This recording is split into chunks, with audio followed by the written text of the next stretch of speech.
आप देख रहे हैं मिड कैप मंत्रा और मार्केट्स में रिकवरी बनी हुई है और बाजार अब दिन के ऊपरी स्तरों के आसपास ही कारोबार कर रहा है।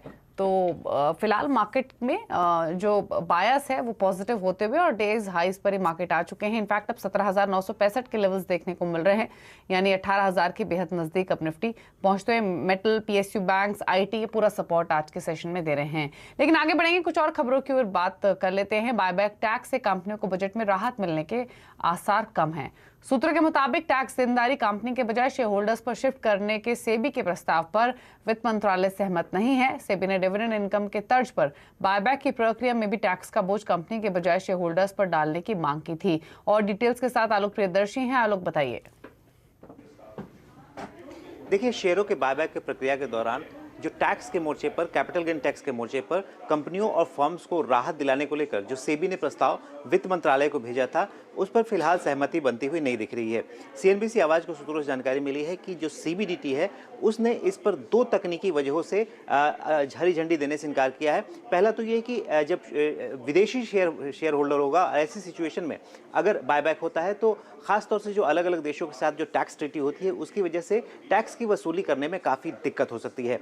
और इसके साथ दूसरा जो बड़ी वजह है वो है कि रेवेन्यू इम्पैक्ट। कंपनी के बजाय अगर शेयर होल्डर्स पर टैक्स का बर्डन शिफ्ट किया जाए तो टैक्स की वसूली काफ़ी कम हो सकती है। तो लिहाजा इन दो वजहों से सीबीडीटी ने अपनी तरफ से हरी झंडी देने से इनकार किया है। लिहाजा अब माना ऐसा जा रहा है कि जो डिविडेंड डिस्ट्रीब्यूशन के तौर पर सेबी ने कहा था कि जिस तरह से शेयर होल्डर को शिफ्ट किया जाए, वो प्रस्ताव पर अभी बजट में कोई फैसला होता हुआ फिलहाल नहीं दिख रहा है।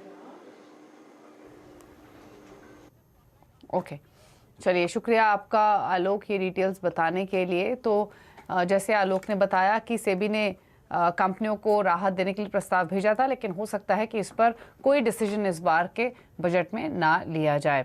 लेकिन चलिए आगे बढ़ेंगे और खिलाड़ी नंबर 1 का अपडेट भी आपके सामने लेकर आते हैं। इस हफ्ते 3 नए खिलाड़ियों के बीच में मुकाबला चल रहा है। जो उनके पोर्टफोलियो में चेंजेस हैं वो आपके सामने लेकर आते हैं। उसके बाद रिटर्न की स्थिति भी दिखाएंगे। वेवस्ट्रैटेजी.com के आशीष क्याल, एंजुरल के समीर चौहान और अरहम कैपिटल मार्केट्स के रत्नेश गोयल के बीच मुकाबला है। आशीष क्याल ने बिरला कॉर्प से प्रॉफिट्स को बुक किया है और 1000 रुपीज़ के आसपास इन्होंने एग्जिट किया है। टारगेट इन्होंने 1100 रुपये के दिए थे।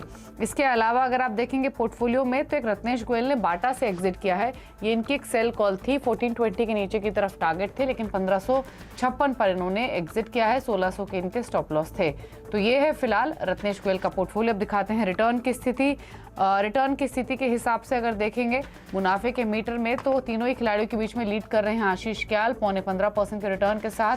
दूसरे पायदान पर हैं रत्नेश 10.5% के रिटर्न के साथ और समीर चौहान का पोर्टफोलियो आपको 5% के रिटर्न्स लेंड कर रहा है। तो यह है रिटर्न की स्थिति। आशीष क्याल पहले पायदान पर। इस बीच मार्केट्स में रिकवरी और तेज और